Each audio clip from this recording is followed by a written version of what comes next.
start my video just for a second so you see who is your host. For those of you who don't know me, my name is Joe Masabni. Here's my email on the first slide. If you have any questions in the future that your county agent cannot answer, don't hesitate to contact me. Please make sure your county agent is your first contact source. That's what they are there for. Um, I am at Overton at the Texas A&M AgriLife Research and Extension Center. I'm 100% extension. My title is a small acreage vegetable specialist. Small acreage means anybody from a raised bed to 50 acres, um, commercial production. So the whole gamut. This presentation, turn off the video. This presentation is about ginger. There's a lot of small farm operations, mostly organic, that sell at farmers market or at on the farm sales that are trying to find a niche market for them, not just tomato and cucumber and squash. And so they're trying ginger, turmeric, and it gave me an idea of trying it myself and start the research and see what will do best for us. So what I'm going to show you today is the results of last year's initial data that I did. Uh, and its weaknesses and its strength and show you how I did it. And if I forget, remind me that I will be sending you. You have my email. Send me a reminder, and I would be happy to send you a good publication from the University of Hawaii on ginger that talks about all the steps, preparing the potting mix, how often they fertilize, what they fertilized with, the kind of yields that they got. So all I see is your names. I don't see your emails, so I'll leave it up to you. If you're interested in that publication, send me an email that you see here. With this introduction, let me start. Ginger is a flowering plant, but we only eat the rhizome, the storage underground root structure. So really, what you buy in the store can be easily called ginger root or ginger. If you go to the store and tell them I want ginger rhizome, they'll understand the ginger part, but rhizome is the scientific name. It's excellent. If you like cooking, I suggest you any dish that has fish in it, especially fish. Slices of ginger adds a great flavoring. I found a new love for sautéed fish or grilled fish with ginger slices on it. It is a herbaceous perennial. Well, what does a herbaceous mean? It means that it does not make woody stem, otherwise it will be a woody perennial. So the upper ground structure is herbaceous, a soft tissue that will die out over the winter. That's why it's a perennial. The rhizome is the perennial part. So if you can grow it in the same spot, and it will come back year after year. And every year, till the rhizome, the root structure will get bigger and bigger. You can dig it up, take some pieces out, and then put it back. It will continue to grow. Or split it into two, or split it into a lot of pieces. The stems, it will make multiple stems or what I'm calling stalks, about a meter long, about like 3 feet. Leaves are very beautiful leaves. I mean, the leaves, I would grow it as an ornamental plant, really. I will show you my flowers, um, and there are lots of varieties. This is information I got from Wikipedia. It says yellow flowers. Mine were reddish flowers. Okay. Um, Ginger is in the family of Zingiberaceae, which is the same family as turmeric, cardamom, and galangal. All right, and it originated in the tropical rainforest. This is why everything I was told is that it will not survive our Texas sun and hot days and the bright sun. I mean, really, our sun, when you measure the light intensity, is too strong. So last year I grew it in the greenhouse. I'll show you pictures. This year I'm growing it in the greenhouse in a high tunnel and in the field, open field. And I would like to have an update presentation in the future to update with more information, with more pictures. This slide shows you the relatives of ginger, and you'll see that the root part, the rhizome part, looks exactly like ginger. Turmeric, of course, it's looks like a carrot color, orangey carrot color. You dry it, you grind it, and that's the turmeric powder that you use. Galangal, I've never seen it in stores. I've never seen it anywhere. But the picture on the upper right looks exactly very similar to a ginger root. Cardamom the root part looks exactly like the ginger root. Of course, the seed from the cardamom, which in the picture here on the bottom right, that is what is used. It's used in cooking. You drop the whole pod. It adds flavoring. If you go to the Middle East, where I'm from, Lebanon, cardamom is ground into powder and added to coffee. So you can have flavored coffee with cardamom.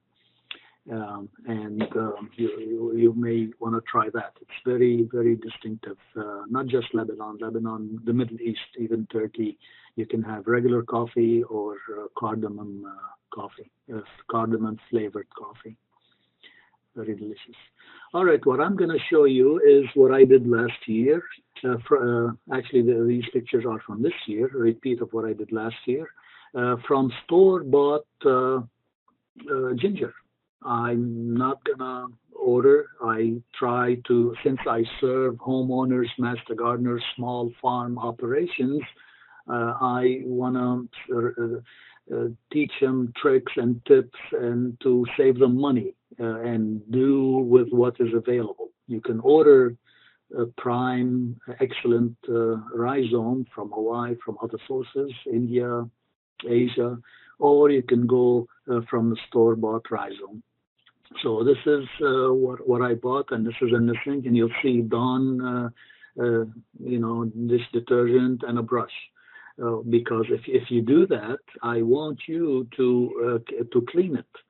Since you're not getting good quality, that's sanitized, that's grown in a clean operation, I want you to assume that everything you buy may and can have a disease, if not for sure, has a disease on it. And that applies to even nursery plants. Make a habit that everything you buy, Lowe's, Home Depot, anything, please assume that it has a disease, spray it with something to sanitize it before you bring it to the garden.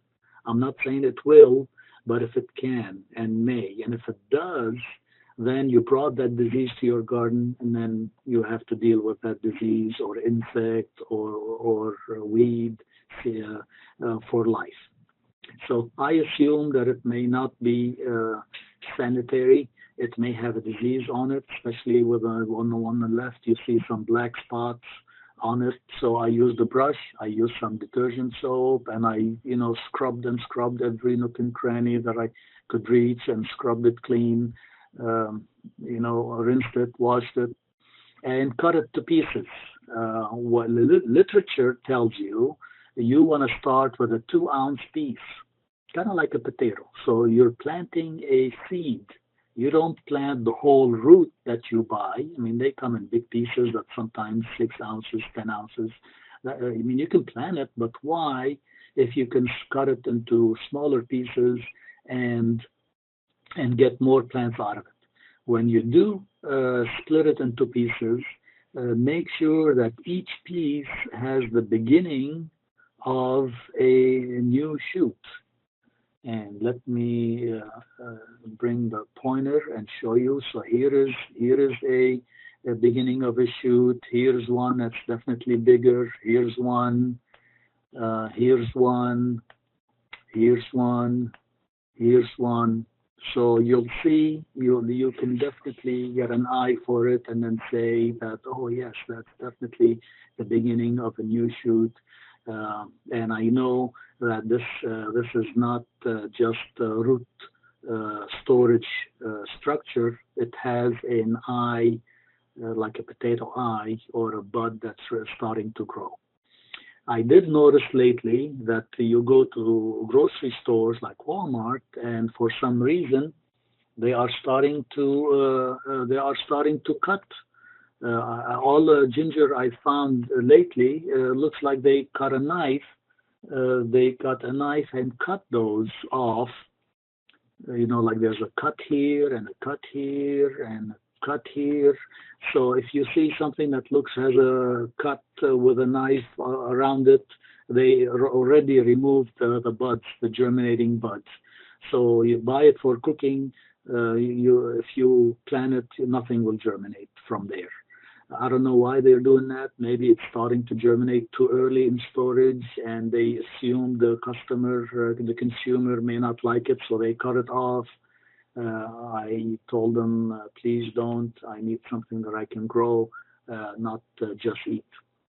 So this is how it looks. Of course, 2 ounces is a guide. This is the one on the upper left is not 2 ounces, smaller. The one on the bottom right, it's bigger. So around 2 ounces, something, around 2 ounces. Don't cut a piece, and if it's 3 ounces, trim it to be exactly 2 ounces. You want a piece with enough storage structure here, food that will feed the bud that's going to germinate. That's what you need. If it's 3 ounces, leave it. If it's 2.5, leave it. If some of the pieces I cut last year and this year were 1.5 ounces, like the one in the upper left, those two in the upper left, and they did fine. They will grow. Okay, so this year I noticed a big difference from last year.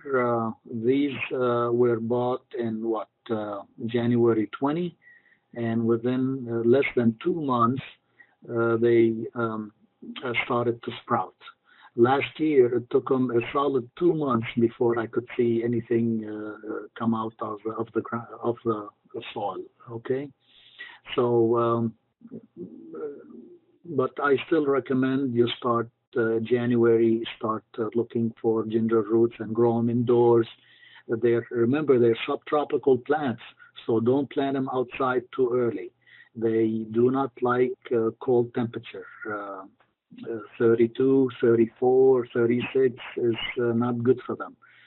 36 may not kill them, but may burn what you see here, and it can set them back a month.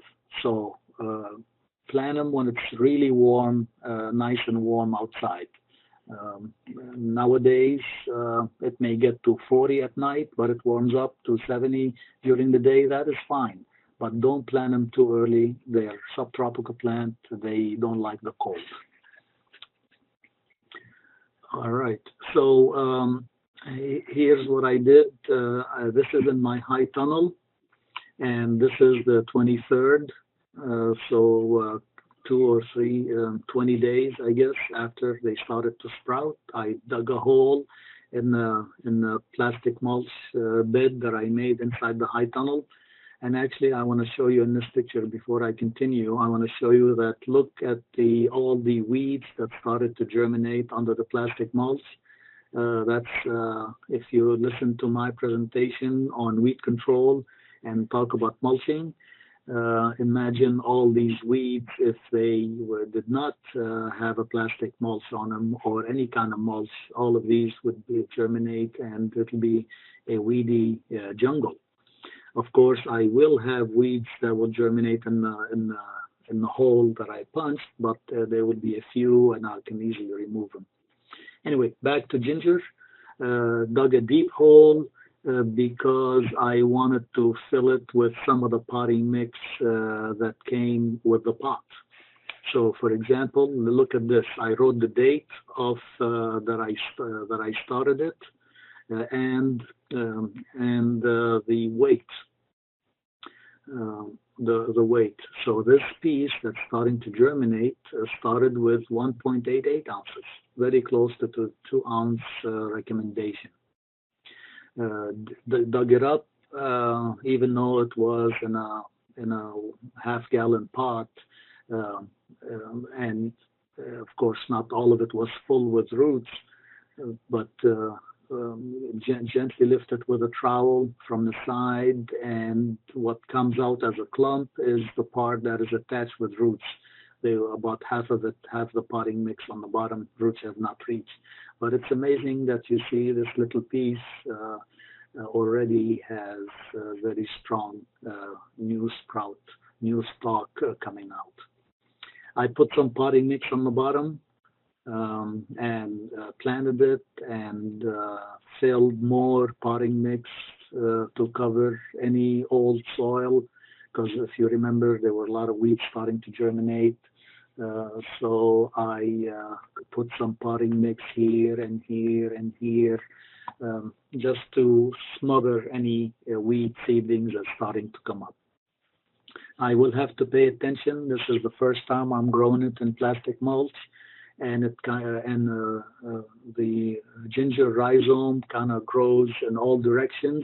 So I may have to expand that hole, rip the plastic out to widen that hole if I notice that there is a new shoot coming up from under the plastic.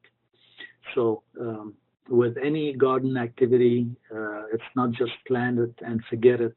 You just have to keep following, watch it, look at it. What does it need? Is it growing like it's supposed to? Do you see any insect or bug or disease or weed? You catch it early. Just plant it and come back in the fall to harvest it. That's not what I recommend you do. Good luck getting successful.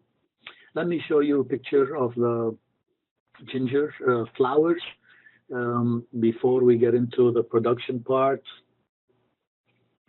Um, uh, I think sometimes towards the fall, I started seeing these new shoots.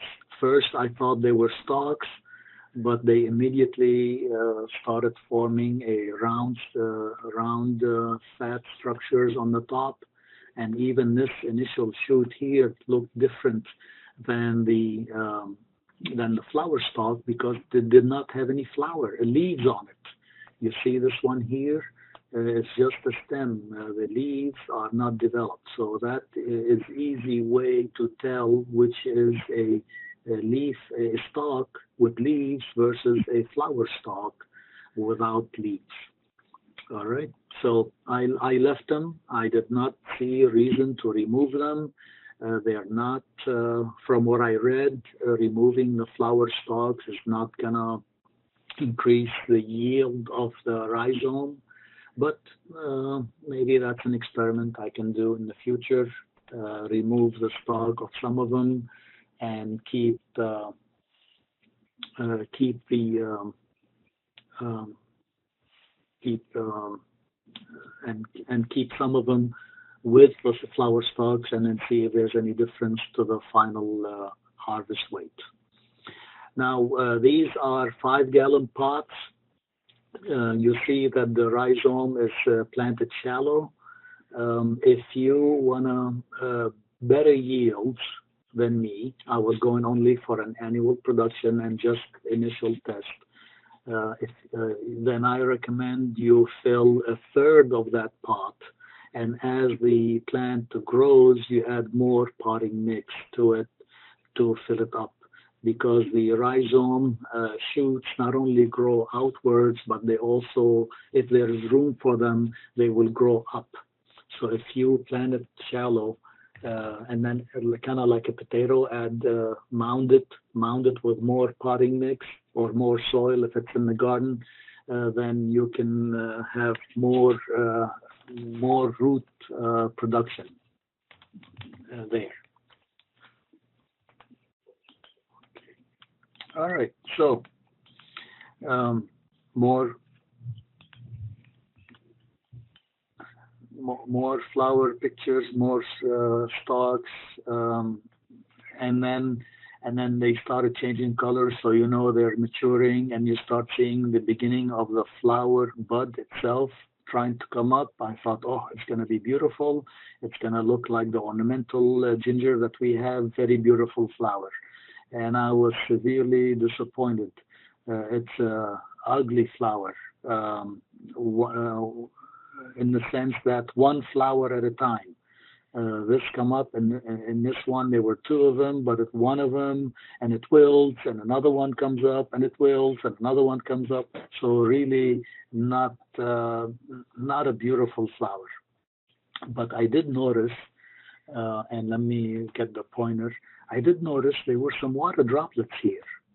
There were water droplets here, and I squeezed that flower. And more water came out, and I tasted that water droplets, and they tasted like ginger tea. Very delicious, very delicious. There is one person with their microphone on. Please mute yourself. Um, so I came up with the joke that you tell somebody go suck an egg is an insult. I think we should start the trend of telling somebody go suck a ginger and use it as a compliment because it is healthy. It tasted great.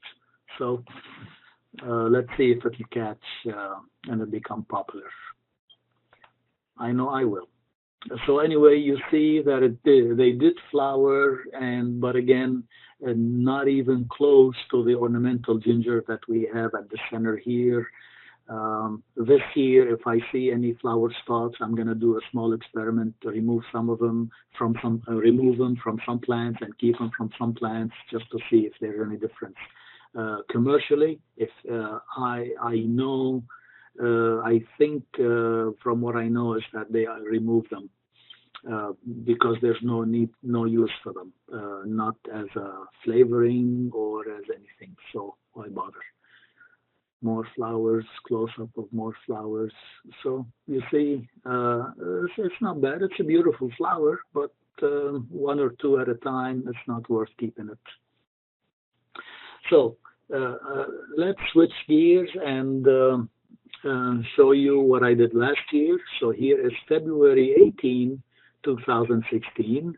Here is the ginger roots that I bought from the store. And after they were washed and cleaned, and I remember last year, after brushing them and cleaning them, I also used hydrogen peroxide as a topical cleaner. You know, you get a cut, you put hydrogen peroxide, and that will sanitize the surface. There were bubbles everywhere from the hydrogen peroxide. So, um, so that is another way that you can clean them. If there is dirt, if there's anything, hydrogen peroxide is not gonna 100% sanitize it. It will sanitize the dirt, but the surface of the dirt. So I recommend brushing, and that's what I did this year. Of course, those were the big pieces.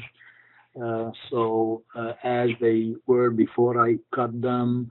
So if I were to look at this, let's look at this one here and show you just to teach you. I see a couple of eyes here and here. So I will make a cut here. I see an eye here, and so maybe that is a piece like that. And then this, maybe the third piece. Um, this one, I must have cut it probably this way and split it into two, unless I saw something. Oh, if this is an eye here, then that would have been another cut here, and that's three pieces.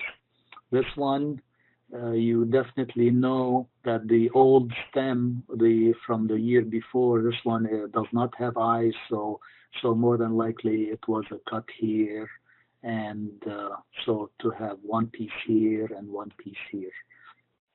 So this just to kind of give you tips and tricks of how I did it, and look for beginning of new eyes. even even if you have to, if they look barren, if they look like dormant, you can.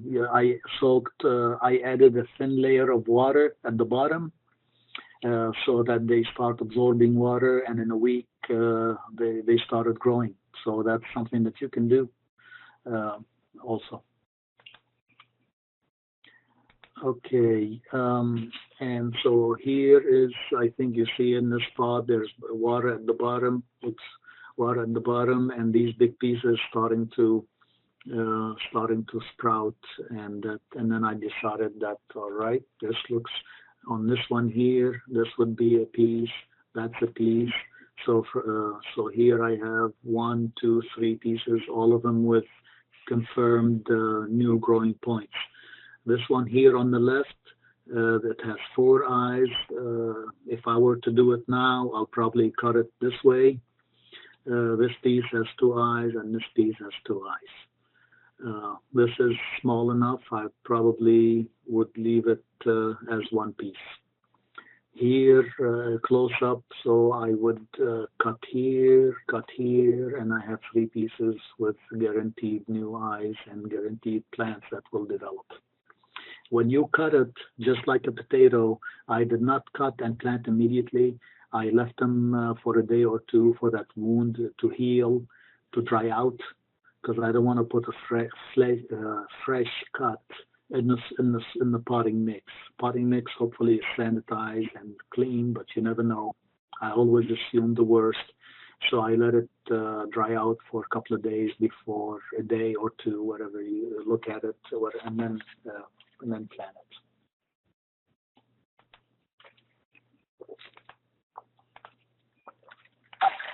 And here showing you the weights. I weighed each individual piece. I tried to cut them to about 2 ounce pieces. I was not successful. Some were one, as low as one, and some was as high as 4 ounces. And this is on the picture on the right. This shows you the fresh cut. You don't want to plant that immediately. You want to let it dry out for a day or two, depends your conditions, and then plant it. So, from February, and here's picture in June. All right, so this is about 2, 3 feet tall. This is still early in the season. One or two stems per plant. Towards the end of the season, I was having three or four. So, of course, that's what I started with initially, small size pots. I moved them to larger pots, 1 gallon pots, and then I moved them again to 5 gallon pots. The more soil you have, the better. And again, I advise you maybe to start directly in a large bag or in a large pot and add more potting mix so it can grow up too. That's how they do it in Hawaii, and I'll show you some of the yields that they get compared to mine. They put me to shame, and I'll tell you why my yields were not as high. So this is the time when I transplanted them from the picture on the left to the picture on the right. You'll see that each one of those eyes starting to form a stalk, and I dug it, put more soil, and didn't phase them. They just loved it. They will continue to grow. Of course, being indoors, I did not have any issue with insects or diseases. It was indoors, controlled climate. If you grow it in the shade outside, I advise you to watch it because I'm sure there would be chewing bugs, worms that will feed on it. It's not a insect free plant. Okay, and here towards November, we started seeing the stalks naturally wilting back. And the beauty of them is that they have a natural wound that they can snap off easy. And the picture on the left here shows you the 3 stages of senescence of the flower stalk. This is early when the flower head Let me get the marker. This is early stages when the flower heads turn yellow. This is, I guess, the middle picture when the whole stem turns yellow, and it can, you touch it lightly, you lift on it, and it comes off. When it's still green here, you have to maybe snap it to remove it, but it breaks off easy. And if you leave it, it'll just dry on the plant and wilt completely. So you see here towards the end, in the picture on the right, you see towards the end of the season, I had 3 to 5 leaf stalks per plant, and at least the same number, 2 to 4 flower stalks per plant. I thought I was doing great. The plants looked really healthy. Uh, and actually, I want to, if you look closely, you see this pot here, you see this indentation here. The plant was growing sideways. It made the round pot uh, oval because it was pushing on both ends. Uh, so this is a 3 gallon pot. This year I'm growing everything in a 5 gallon pot. They do get big. They will get big. And I thought I was doing great. Look, it's growing well. It's starting to push on the side of the pot. I wish it was a bigger pot. And then I got my yield, and I was disappointed compared to what Hawaii got. This is how the plant looks in December. Um, of course, it's. I thought I would be harvesting in September because it's 6 month crop, and I attribute that to my light conditions. There is a person whose mic is still on. Please turn off your mic if you can. I think it's my light conditions. It's a greenhouse with a shade cloth on top of it, so it's very filtered light, less than half full sunlight. Maybe that's why it took longer to grow. Um, um, that's what I'm thinking. Anyway, in December, I started seeing the natural dieback of the plant. The stems fall off, starts to die back. This would be a good time to cut the stems. You don't have to wait till they completely dry out like the flower stalk. You can cut them now, and you have 2 options. You can leave the plant roots, the rhizome in the pot for 3 weeks. Do not add water. You want that rhizome to the skin to toughen up, to make that shell the grayish skin that you see when you buy rhizome. Because if you harvest it immediately, it will have the very tender, soft skin of baby rhizome, baby ginger. If you're familiar with that term, it's very tender skin. You don't have to peel it. It's wonderful. It's for immediate consumption. But if you want long-term storage, dig it up, let it dry out, or leave it in the pot for 3 weeks. But make sure you don't add any water. You want that soil to dry out completely, and that will toughen the skin of the baby rhizome to make that gray skin that you're familiar with. Okay, at the end of the season, I harvested and weighed each plant. I had the initial weight marked, and I planted the final fresh weight. So the greenish bar are the initial weight. So you have anything from about about an ounce to 2 to 3 to. Let me use the marker. So so anything from an ounce to about 2.5, 3, 4, more than 5 ounces initial weight, and the orange bars is the final weight. And my initial reaction was there is no correlation between initial and final weight.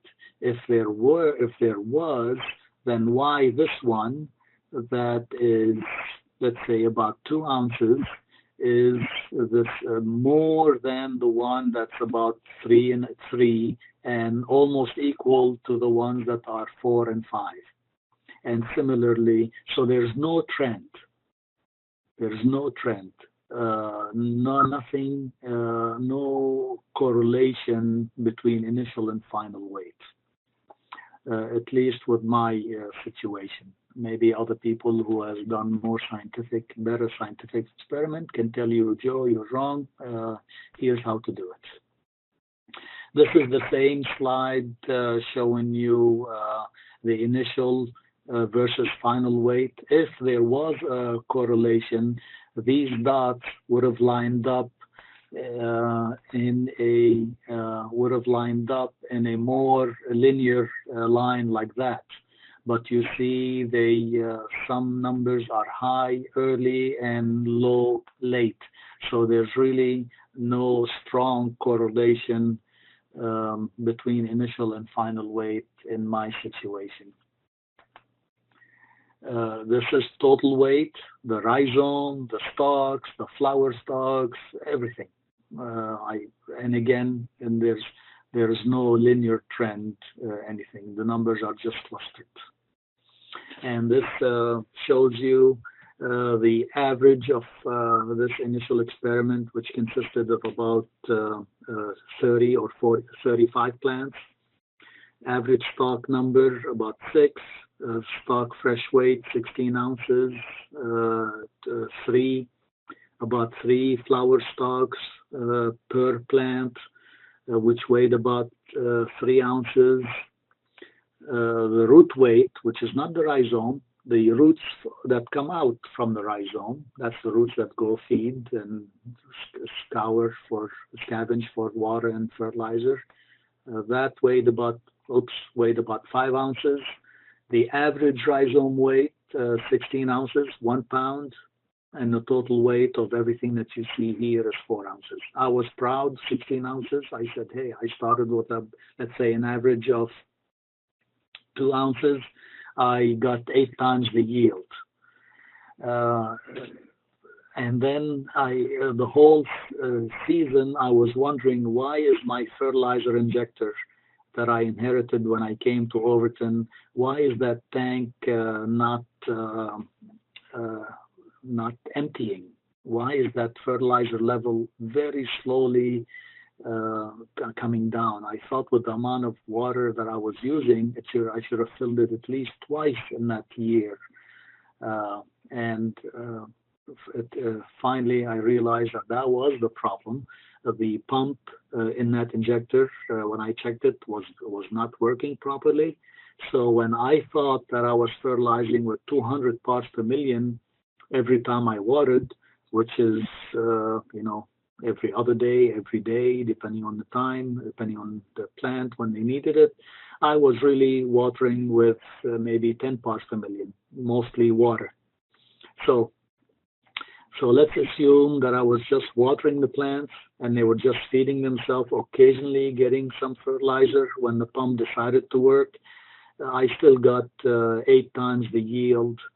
I assure you, if you fertilize properly, you should get at least 3 pounds, 4 pounds more from that 2-ounce piece. This is the publication that I can send you. And if you don't want to wait, just search, just type on Google, producing bacterial wilt-free ginger in greenhouse culture. I bet you if you just type these words and search, you can find that PDF file and download it. Here they're talking bacterial wilt-free ginger, but it's an extension publication, and they do describe how they grew their ginger, the fertilization, the potting mix preparation, and how often they mounded, added more, what they used, with very nice picture. And basically that's what they did. They used bags, which they rolled the sleeve down, and every time they mounded, they unrolled the leaves up and added more mixture. Potting mix, and in their case, they didn't use potting mix, they used something else. And you see their plants looked definitely more than 5 stalks like I had in mine and more darker green. Definitely, definitely more impressive than mine. And this is the amount of rhizome they got from one plant, washed and cleaned from a single grow bag. So I was proud of myself. I got 12, 16, 20 ounces. You know, that's the average, around 16. Some of them were 24, 28. Some were less. They put me to shame. And then when you look closely on how much fertilizer they were adding, I thought I was fertilizing with 200 parts per million. I was doing nothing, just plain water. And so here is a 26-pound ginger rhizome from a single bag. So, and you see how they're growing up. Um, if you follow their method where you put it in a grow bag and initially fill it to this high and then unroll the bag and fill it more, the rhizome will follow the new mix and the new amount of fertilizer that you're adding in each layer and will grow up also.